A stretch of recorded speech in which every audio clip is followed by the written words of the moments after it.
Think about it. Every single time you go online, whether you're logging in, buying something, or just proving you're old enough to be there, you're giving away pieces of your private information. But what if you could prove something is true without actually revealing any of the secret data behind it? Today, we're going to dive into the cryptographic magic that actually makes this possible. And that question right there is the whole puzzle. Imagine you need to prove you're over 21 to some website. Easy, you just show your driver's license, right? But hold on.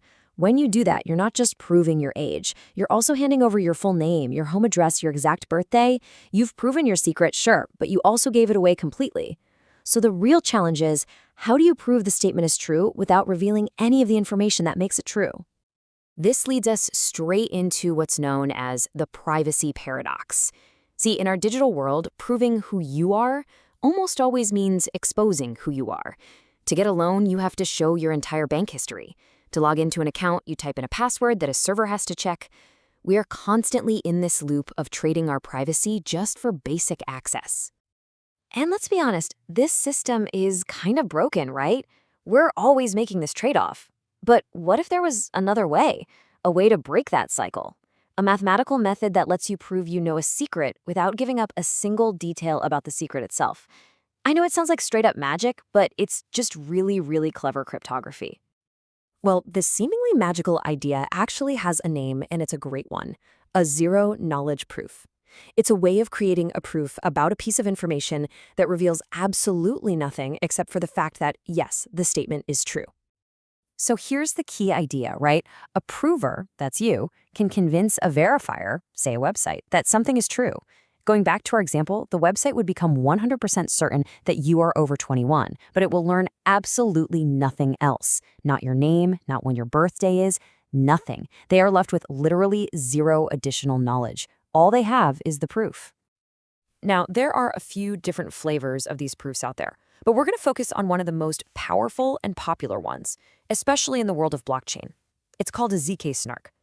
Now, that stands for Zero Knowledge Succinct Non-Interactive Argument of Knowledge. Yeah, it's a total mouthful, I know. But that word in the middle, succinct, is really important.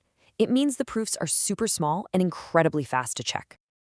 Okay, so how in the world does this actually work? How can you possibly create a proof about something that contains zero information about that something?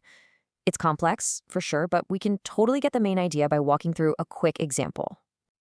At a super high level, it's basically a four-step dance.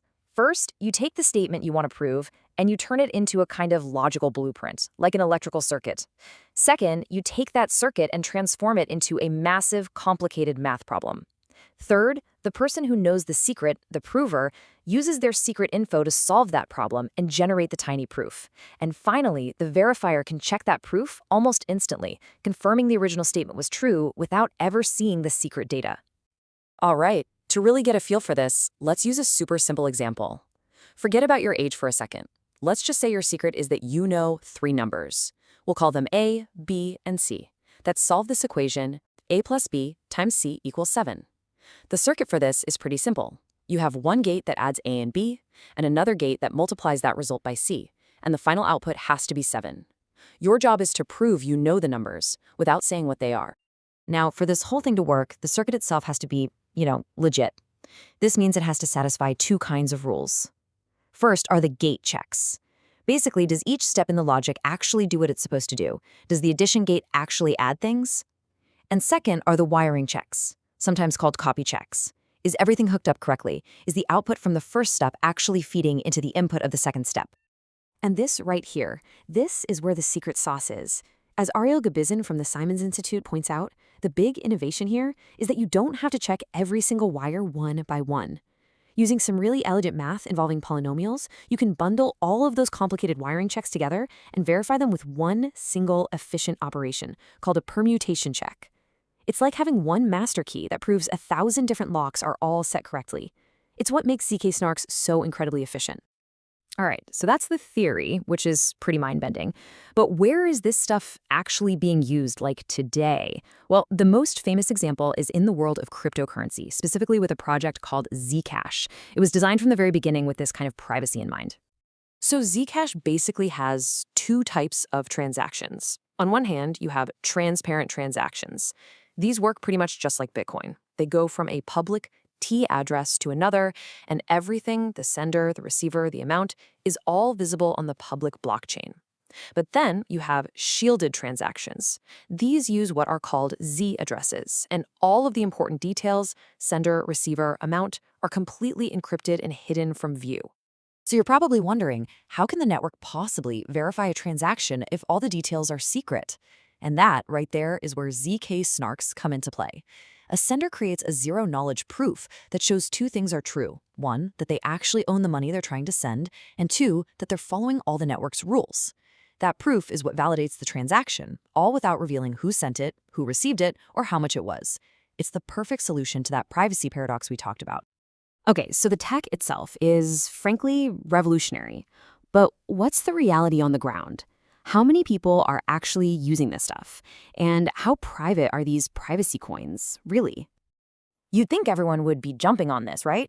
Well, the data tells a kinda different story.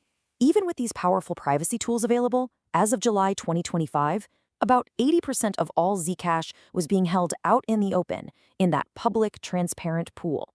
Only about 20% was actually kept in the private, shielded pool that uses the zk-snark technology.